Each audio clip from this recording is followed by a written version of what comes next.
Great nations are forged by pioneers, and they are tempered by men of vision.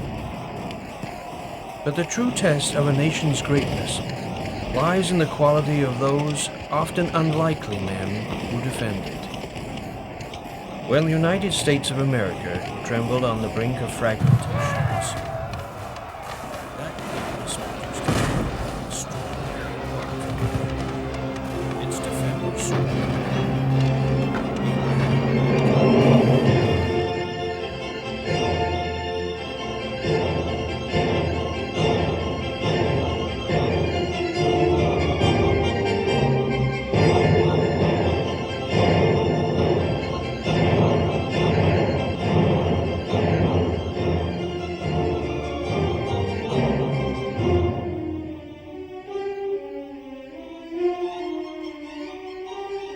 In the 18th century, North America was still being slowly mapped and settled by steady migrating streams of pioneers. The Lincoln family originated in Hingham in England. Having arrived on the East Coast, they moved gradually with each generation, with its general flow westwards. Thomas Lincoln, an uneducated and illiterate wandering labor boy, chose to remain for a time in Kentucky, when his several brothers moved on further west. There, in maturity, he settled in Elizabethtown, Hardin County. He avoided the society of town life and worked as a carpenter and farmer, but made little of either occupation. In 1806, he married Nancy Hanks. Although intellectually Thomas's superior, she too was illiterate. They moved to a log cabin about 3 miles south of Hodgen's Mill, on what was known, in keeping with Thomas's knack of choosing poor farmland, as the Sinking Spring Farm. There, 3 years later, on the 12th of February, 1809, she bore a son, whom she named Abraham. Thomas Lincoln, sometimes described as Thomas the Unstable, continued to move frequently. But for most of his childhood, until the age of 7, his son enjoyed life at a picturesque spot called Knob Creek, only 8 miles from his birthplace. The impressiveness and natural beauty of this backwoods Kentucky countryside, a region of rocky cliffs, noble trees, and clear streams, permanently colored the young Abraham's imagination and remained fresh in his recollections throughout his life. The life he led there was a simple one of typical boyish adventure, interspersed between common farmyard chores. There began the foundation of his schooling, where he was taught to read, write, and cipher to the rule of 3. And there also a sister was born, called Sarah. In 1816, the family moved to the woodlands of Indiana. There they became squatters in the Pigeon Creek district of what came to be Spencer County.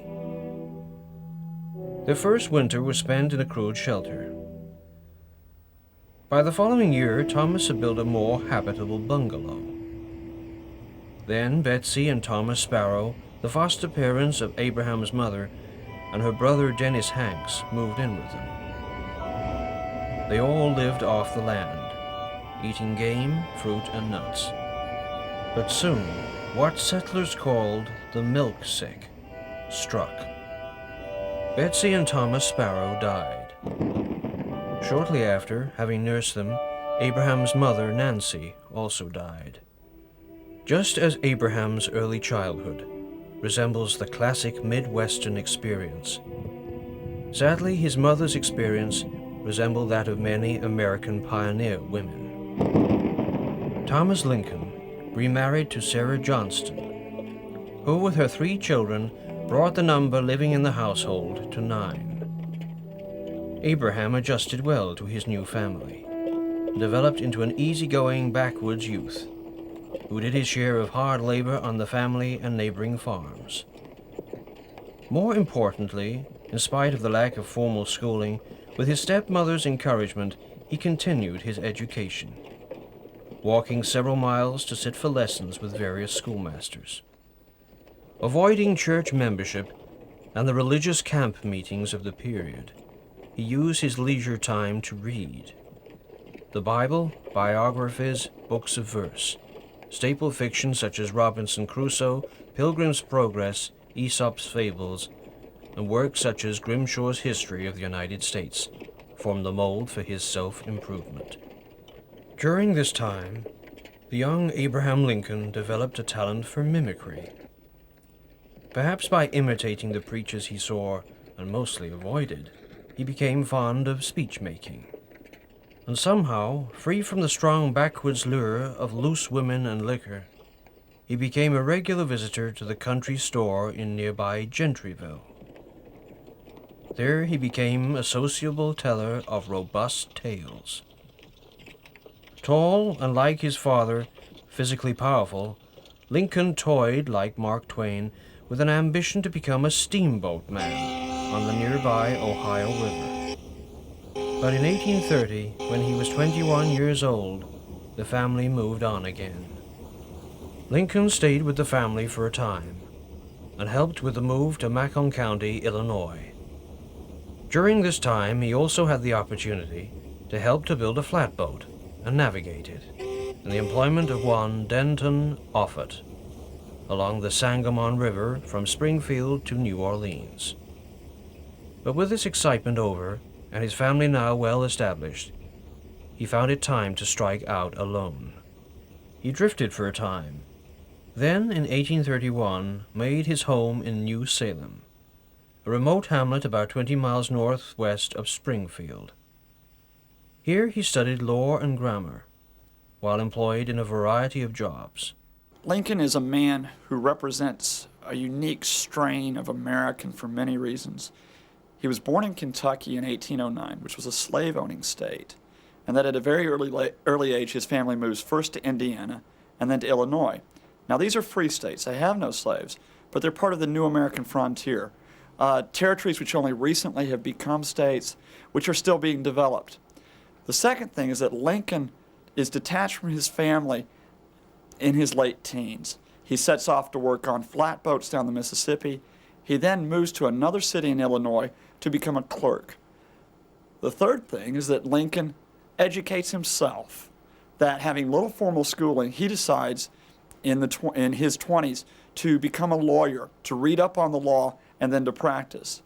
That means that Lincoln bears no imprint of being an old-line Easterner or of coming from the Deep South. He very much is his own man, and his political views will reflect that. For a time, he worked in Denton Offutt's store, then took a job managing a mill. After that, he ran a store in partnership with a man who died, leaving him in debt. Having cleared the debt, Lincoln graduated towards semi-official roles, such as acting postmaster, then deputy surveyor, which required him to travel the county and widen his circle of acquaintances. At the same time, he began to follow closely the reporting of national politics. And during the Black Hawk War, he was already sufficiently well-liked and at ease with authority to be unanimously elected captain of his company by the rowdy, hard-drinking Clary Grove boys. These 6 years were probably as important in Lincoln's life as the first 7 years of his childhood had been. The stability of small-town life and the opportunity it gave him to learn and slowly broaden his experience began to transform him from the simple backwoods boy into something else. During this time, in 1834, he was elected into the state legislature and served 4 consecutive terms. Now, what platform does he run on? Lincoln has no strong views regarding the economy. He has no strong views regarding foreign affairs, but he believes in one thing, and that is that the United States should have a strong central government. So he joins the Whig Party, which was primarily deriving its philosophy to preserve the Bank of the United States, in opposition to the Democrats who wanted to have state banks and local banks. That means over the next 20 years, from the 1830s until the late 1850s, Lincoln is very much on his own, developing his own political philosophy, developing his own ideas, which you cannot classify as being strictly idealistic or strictly pragmatic. In the spirited frontier atmosphere of First Vandalia, then Springfield, he was able to begin his political training. As a clay Whig in the Democratic body of the legislature, he was part of a minority, but became floor leader, directed his party in the lower house, and was several times unanimously voted to the speakership. In general, he remained at this time a regular Whig, towing the party line. Only in 1837, when the legislature passed resolutions condemning abolitionist societies, did Lincoln begin to show his personal convictions. He, along with a colleague, protested against the resolutions. In that same year of 1837, Lincoln moved to Springfield on a borrowed horse, with all his possessions in 2 saddlebags. Fortunately, he was given free board and lodging with a friend. Having been licensed as an attorney the year before, he was now a practicing lawyer. He wasted no time in forming a partnership with J.T. Stewart, a rich and prominent member of the Whig Party. Shortly after that, in 1842, he married Mary Todd. Then, between 1847 and 1849, he served a term in Congress, which was distinguished largely, if not only by the fact that he was the only Whig from Illinois. However, Lincoln took to political life in the capital easily, and seems to have approached the social side of it much as he did that of the country store in Gentrytown several years before. An observer of the time gave this description. During the Christmas holidays, Mr. Lincoln found his way into the small room used as the post office of the house, where a few genial raconteurs used to meet almost every morning in after the mail had been distributed into the members' boxes, to exchange such new stories as any of them might have acquired since they last met. After modestly standing at the door for several days, Mr. Lincoln was reminded of a story, and by New Year's he was recognized as the champion storyteller of the capital. His favorite seat was at the left of the open fireplace, tilted back in his chair with his long legs reaching over to the chimney jamb. During this term as congressman, Lincoln spoke against the Mexican War and proposed the abolition of slavery.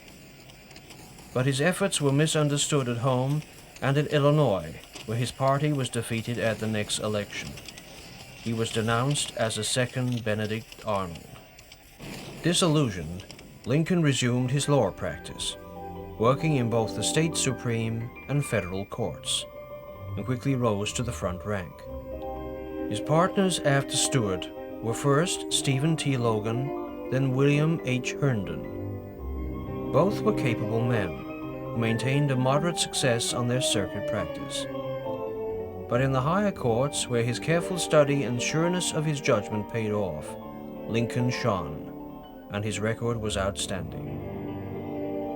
Yet for all that, Lincoln was known to revel in the camaraderie found in the humble, sometimes arduous life on the legal circuit. But even there his devotion to study was noted. William Herndon described life on the circuit with his partner. Frequently I would go out on the circuit with him. We, usually at the little country inn, occupied the same bed. In most cases the beds were too short for him and his feet would hang over the footboard, thus exposing a limited expanse of shin bone. Placing his candle at the head of the bed, he would read and study for hours. I have known him to stay in this position until 2 o'clock in the morning. Meanwhile, I and others who chanced to occupy the same room would be safely and soundly asleep. On the circuit, in this way, he studied Euclid until he could with ease demonstrate all the propositions in the 6 books. How he could maintain his equilibrium or concentrate his thoughts on an abstract mathematical problem while Davis, Logan, Swett, Edwards, and I so industriously and volubly filled the air with our interminable snoring was a problem none of us could ever solve. During this period on the circuit, Lincoln had ample opportunity to make speeches, meet a great number of people, and continue to work for the good of the county. He was in no sense a simple country lawyer. Many of his cases involved important matters, such as the right of the county to tax the railroad which ran through it, the protection of company rights against outside infringements. He developed and displayed, in a way he would have been less able to do in Congress, his common sense, shrewdness, and effectiveness as a speaker before a jury. His thoroughness when making a legal investigation and familiarity with the law enabled him to cut through jargon and obfuscation and draw out the main point of any dispute. Nor could it have hurt his reputation that he became known for having turned down excessive fees, refused questionable cases, and having even withdrawn from a case on discovering during a trial that his client's case was unjust. Lincoln was self-conscious of his behavior, in the best sense. A successful lawyer, he said, must stress diligence, attend promptly to the preparation of documents, and cultivate extemporaneous speaking as the lawyer's avenue to the public. He should actually discourage litigation and choose honesty above professional success. Work, work, work, he said, is the main thing. Lincoln also learned to speak and write as clearly as he thought. And in the years he spent traveling on the circuit, his political beliefs found equal definition. His political philosophy was similar to the democratic liberalism of Thomas Jefferson. Based soundly on Anglo-Saxon principles of civil liberty, he stood for a general broadening of political rights. This included the belief that women should be allowed to vote, long before the idea gained general credibility. Perhaps because he never identified himself specifically with any one religious organization, he was able to convey this radical sense in a spiritual manner, which most people were able to understand. These political goals were the aspirations, it seemed, not just of a politician, but of a people. From 1854 on, following the repeal of the Missouri Compromise and the general unrest which it caused, Lincoln set his sights once more on political office. Eventually joining the new coalition against slavery, which called itself the Republican Party. Lincoln soon became vital to his new party's strength. He had the ability to make speeches which placated its growing extreme element and at the same time reassured its moderates. Just as he tempered his own radical aspirations with common sense and an awareness of the need to progress slowly, he was able to guide his party through tempestuous, passionate, and potentially divisive disputes. In 1858, Lincoln had actually toured the state with Stephen Douglas, appearing in public debate with him. This marathon eventually closed 2 years later with the famous Cooper Union speech. But it was through his ability to respond spontaneously in debate that he won his renown. Herndon described the way in which Lincoln grew in confidence and impressiveness with each appearance he made. A brief description of Mr. Lincoln's appearance on the stump and his manner when speaking may not be without interest. When standing erect, he was 6 feet 4 inches high. He was lean in flesh and ungainly in figure. Aside from his sad, pained look due to habitual melancholy, his face had no characteristic or fixed expression. He was thin through the chest and hence slightly stoop-shouldered. At first, he was very awkward, and it seemed a real labor to adjust himself to his surroundings. He struggled for a time under a feeling of apparent diffidence and sensitiveness, and these only added to his awkwardness. When he began speaking, his voice was shrill, piping, and unpleasant. His manner, his attitude, his dark yellow face, wrinkled and dry, his oddity of pose, his different movements, everything seemed to be against him, but only for a short time. It was soon widely accepted that few could match Abraham Lincoln when speaking on the stump. His fame spread. As it did in 1860, A combination of factors led to his name being put forward as a presidential candidate, and at length accepted by the party. The Republican Party looked to Lincoln as a presidential candidate for exactly the same things it had needed from him in the field. He was a powerful force for unity. He could hold it together. As the ensuing campaign for the presidency began, it became clear that the country itself was in increasingly desperate need of exactly such a force. In the election of the 6th of November, 1860, Abraham Lincoln was chosen as president. Yet although his electoral majority was great in 10 southern states, not one single vote had been cast for him. Even his own county in Illinois had voted against him. It was an eloquent statement of the difficulties which lay ahead. Lincoln's election in 1860 is symbolic not because of Lincoln himself, but because of his party.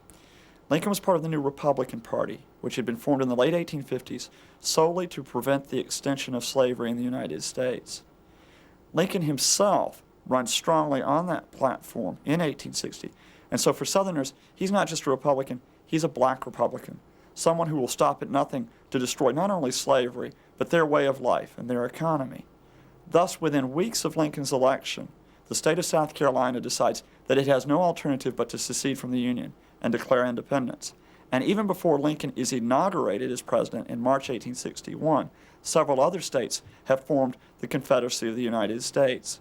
So even if it had been another person who had been elected in 1860, there still would have been a secession crisis and possibly would have been a civil war. Disunion came about in the southern states with the formation of the Southern Confederacy. Washington did not interfere or appear to act in any way. Then, the Crittenden Proposal, a suggested compromise with the southern states designed to keep the Union together, was shattered by Lincoln's refusal to allow an extension of slavery. The Army was then openly placed on standby to hold or retake forts in the South. Although accused on both sides of inaction or intransigence, President Lincoln did eventually act. He began a series of public speeches in which he firmly established the government's position and appealed to the South not to continue on the course of secession. These speeches altered slightly but significantly in their content as he progressed. In Harrisburg, he made the following statement. At Harrisburg, I have often inquired of myself what great principle or idea it was that kept this Confederacy so long together. It was not the mere matter of the separation of the colonies from the motherland, but that sentiment in the Declaration of Independence, which gave liberty not alone to the people of the country, but hope to all the world for all future time. It was that which gave promise that in due time the weights would be lifted from the shoulders of all men, and that we all should have an equal chance. This is the sentiment embodied in the Declaration of Independence. Now, my friends, can this country be saved on that basis? If it can, I will consider myself one of the happiest men in the world if I can help to save it. If it cannot be saved upon that principle, it will be truly awful. But if this country cannot be saved without giving up that principle, I was about to say, I would rather be assassinated on this spot than surrender it. Later, speaking in the capital of Washington, his tone becomes more emotional, and the more chilling for that. At the Capitol, Washington. In your hands, my dissatisfied fellow countrymen, and not in mine, is the momentous issue of civil war. The government will not assail you. You can have no conflict without being yourselves the aggressors. You have no oath registered in heaven to destroy the government, while I shall have the most solemn one to protect and defend it. I am loath to close, but we are not enemies but friends. Though passion may have strained, it must not break our bonds of affection. The mystic cords of memory stretching from every battlefield and patriot grave to every living heart and hearthstone all over this broad land will swell the chorus of the Union when again touched, as surely they will be, by the better angels of our nature. It became clear that President Lincoln's intention was to avert war and disunion, however impossible it seemed. But in order to do that, he had first to prevent disunion in his own party, then arm himself with the powers he needed to take the fight south. In March 1861, when Lincoln was inaugurated as president, several states had formed the Confederacy, but Virginia had not joined those states, and Virginia was the key. It was economically and geographically the largest slave-owning state in the eastern part of the U.S. Lincoln at that point might have been able to prevent Virginia joining the secession movement by saying, we will not only allow the southern states to keep slavery, we will also let territories decide if they wish to be slave or free, territories which were part of the western United States, which was being developed in the 1860s. But even before Lincoln thought about slavery, he thought about union. And he thought that to give way on the issue of slavery would lead to more and more demands, and in effect, it would be a blackmail, which said in effect, we do not recognize the authority of Washington, we recognize only our wishes as southern states. Lincoln drew the line, Virginia joined the Confederacy, and the Civil War resulted in April 1861. Lincoln was often accused of laxness in his administrative methods, but his management of people vastly outweighed this disadvantage. Through patience and shrewd judgment, he controlled the opposed and explosive members of his cabinet, and largely succeeded in making them do what he wanted them to do. Lincoln may in fact have succeeded in some of his schemes as a result of the same laxness he was accused of. In many ways, he remained at heart a backwood boy, and the informality of his official consultations took the sting out of many confrontations. Other aspects of the presidency, particularly in war, were not so easily handled. The military side of his task was more difficult. No formal state facility existed for controlling the war machine.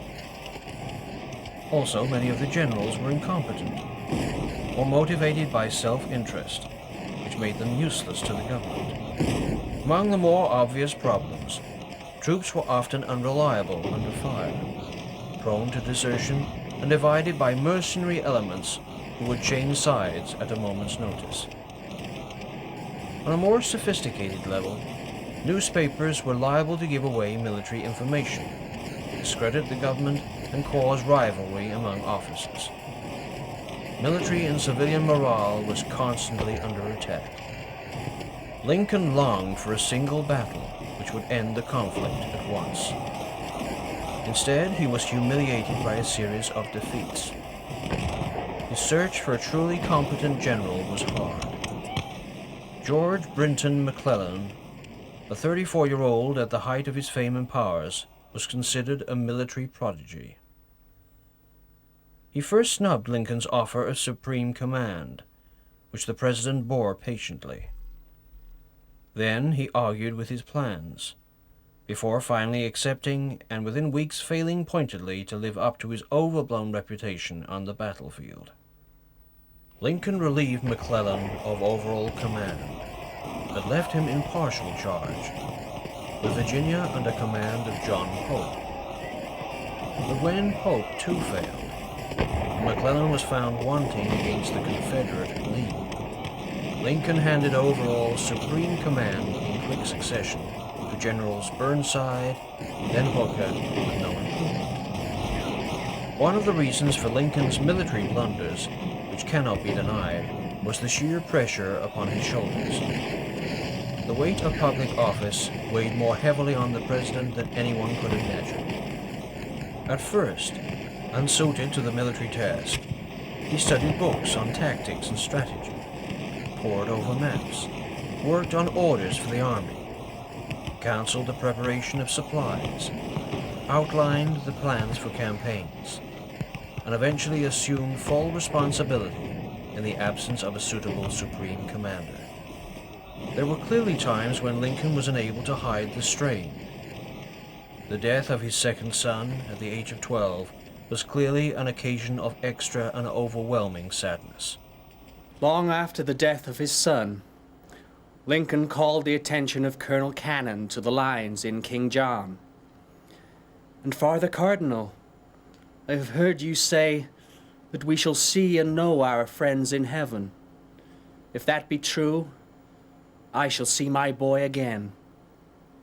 Colonel," said he, "did you ever dream of a lost friend, and yet have a sad consciousness that it was not a reality?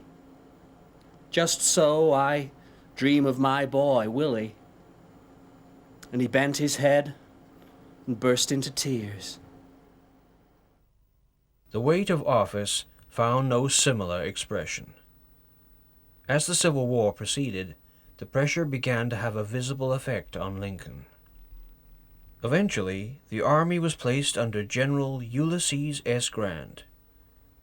But with no improvement in the military situation, Lincoln turned to Congress. He realized the need for a political gesture. For a long time, he had resisted imposing the abolition of slavery by military force, preferring to rely on the eventual and proper form of legislation.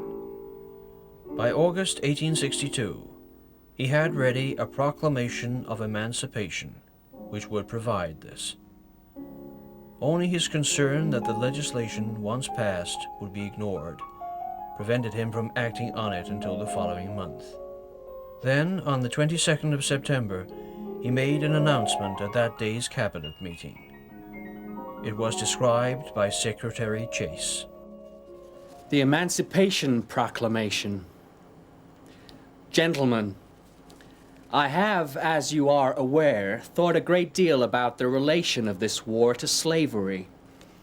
And you all remember that several weeks ago, I read you an order I had prepared on this subject, which, on account of objections made by some of you, was not issued. Ever since, my mind has been much occupied with this subject, and I have thought all along that the time for acting on it might probably come. I think the time has come now. The next day, the proclamation was published. Slavery was abolished. Lincoln was a moral man. He believed in freedom of opportunity and equality for all men. But Lincoln was also a moral man who believed that people were not necessarily physically or intellectually equal. So therefore, his solution for slavery was to send blacks to Africa to pay their way across and to remove slavery that way. Therefore, he was not the enlightened free thinker that we come to associate in the 20th century, but a man of his time. Even more importantly, Lincoln was a lawyer. He was a pragmatic man. He was a man who in the 1850s, in fact, argued the different sides of the same case at two different points. And pragmatically, what he saw in 1861 was a difficult situation. To free the slaves, to have abolition of slavery, would only destroy the Union that he cherished. It would also split Northern opinion in 1861 because the abolitionists were outnumbered by those people who believed slavery could be tolerated as long as it was not extended. And that is why Lincoln decided that slavery, if an evil, was a necessary evil. It was only in 1863 that he changed his mind, as much for political reasons as for moral ones. Lincoln's habits remained unconventional and irregular. But as the war continued, he began to eat less and go for longer and longer stretches without sleep. He took little regular exercise, and the black rings under his eyes grew darker.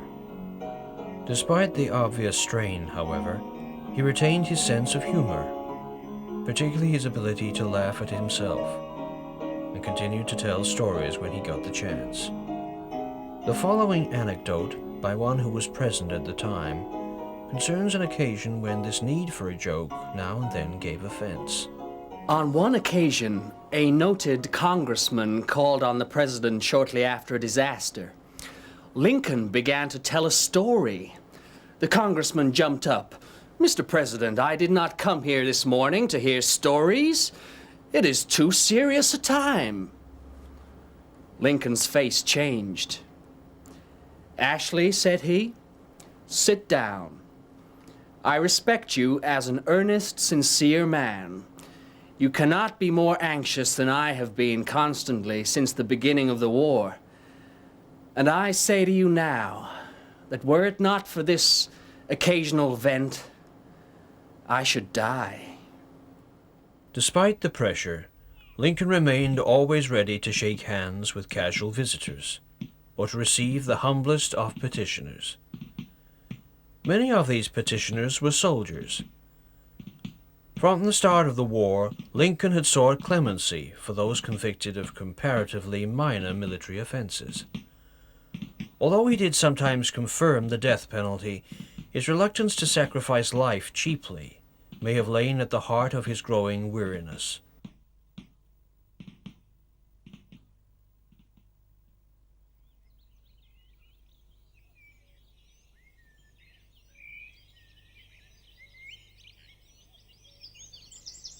On the 19th of November, 1863, in dedicating a soldiers' cemetery at Gettysburg, Lincoln lifted the nation's thoughts from the imminent and pressing horrors of war in a brief address which has come to be his most famous speech. The Gettysburg Address. The brave men, living and dead, who struggled here, have consecrated it far above our poor power to add or detract. The world will little note nor long remember what we say here, but it can never forget what they did here. It is for us, the living rather, to be dedicated here to the unfinished work which they who fought here dedicated to the great task remaining before us. That from these honored dead we take increased devotion to that cause for which they gave the last full measure of devotion. That we here highly resolve that these dead shall not have died in vain. That this nation under God shall have a new birth of freedom. That the government of the people, for the people, by the people, shall not perish from the earth. His words were significantly, but quite typically, lacking in enmity towards the South. The prevailing and central note was Lincoln's concern that the Civil War should be seen as a vindication of popular rule and the preeminence of democracy. With this statement, Lincoln went bravely towards the election of 1864. After the Civil War, the Gettysburg Address became important. It symbolized the speech that was made after the turning point of the war, after the Union had repulsed the Confederacy and began its own march to victory in 1865. But in fact, the Gettysburg Address at the time, in the summer of 1863, was not highly regarded as a statement of Union policy. What was far more important was a decree that Lincoln had issued earlier in 1863, the Emancipation Proclamation. For symbolically, it gave the Union the cause for which it was fighting. That is, freedom for all slaves in the South, freedom for all men in the United States. It was a cause to which the United States could latch on to. Why hadn't Lincoln issued the proclamation in 1861? Because Lincoln himself was torn.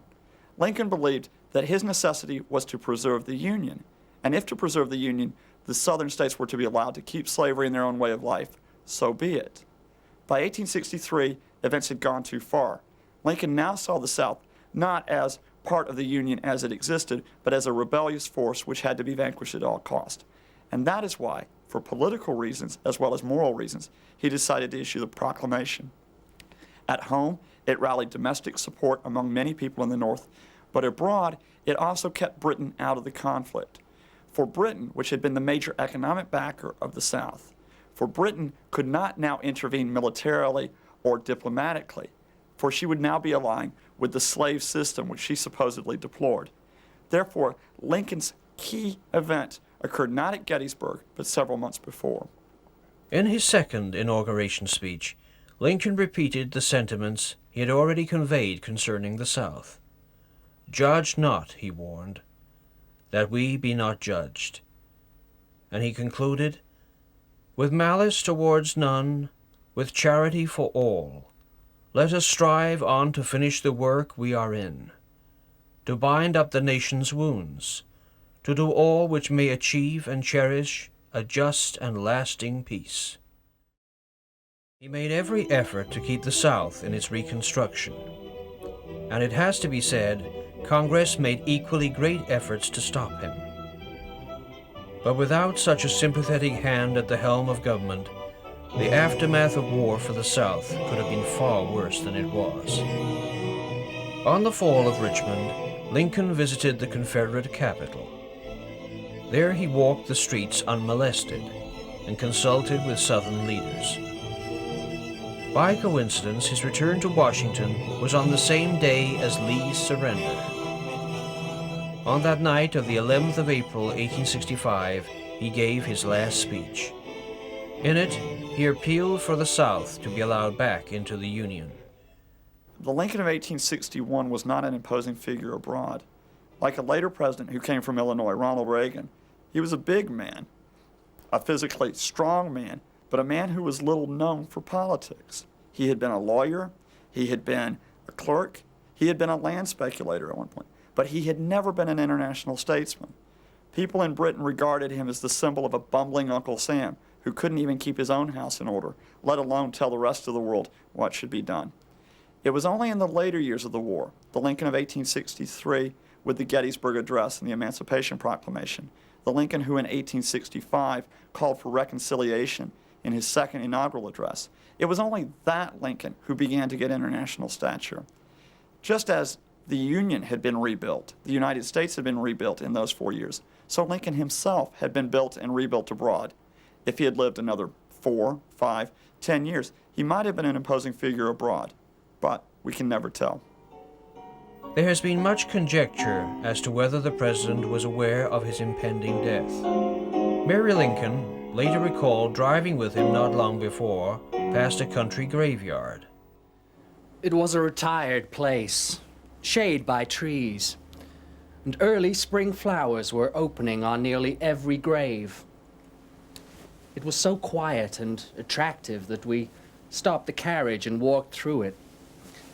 Mr. Lincoln seemed thoughtful and impressed. He said, "Mary, you are younger than I. You will survive me.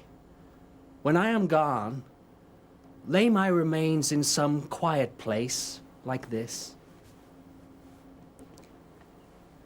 That early spring had been, for Lincoln, a tranquil but unusually thoughtful one.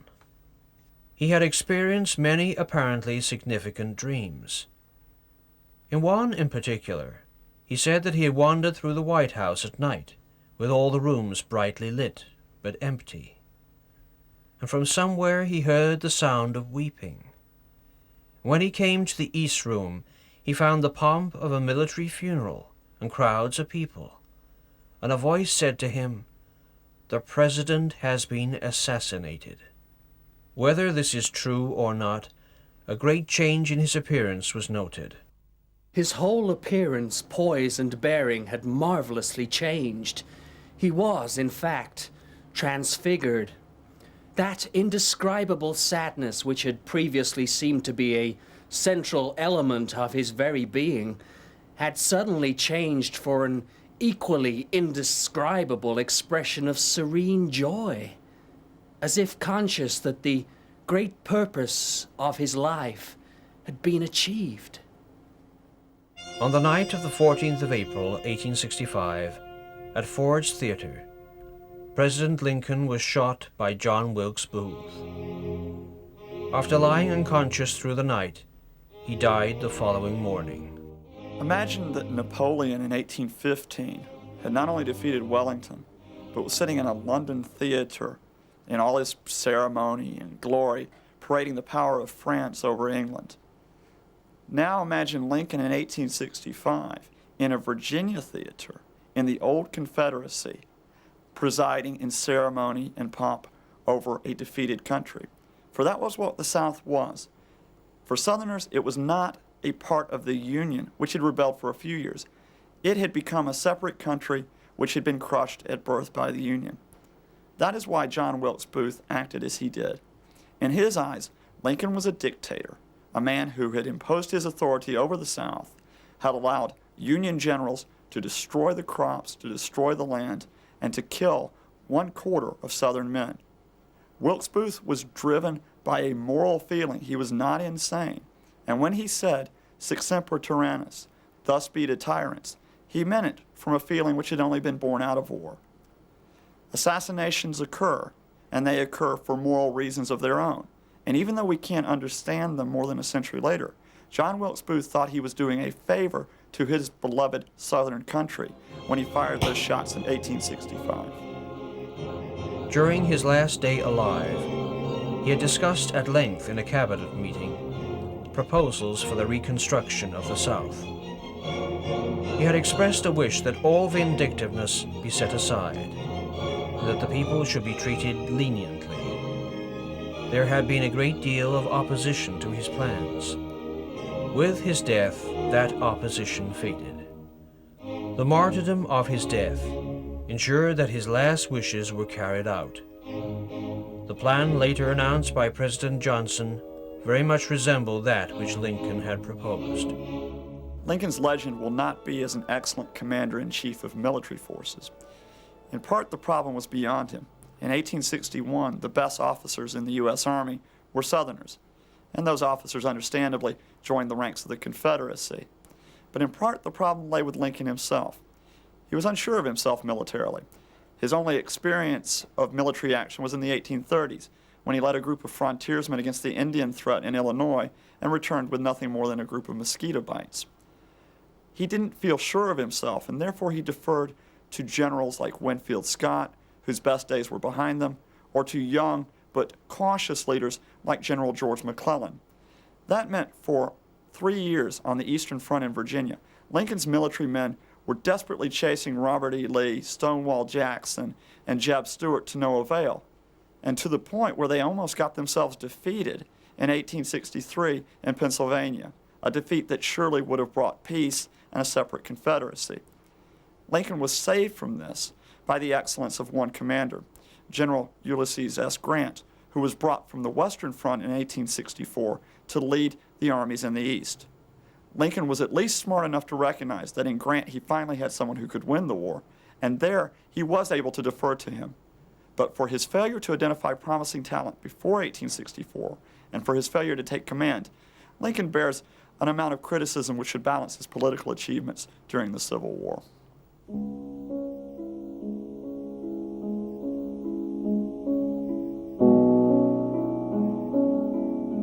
Abraham Lincoln was buried at Springfield. Many tributes in stone, in verse, and in gesture have been made to his preeminence among the liberal leaders of his nation.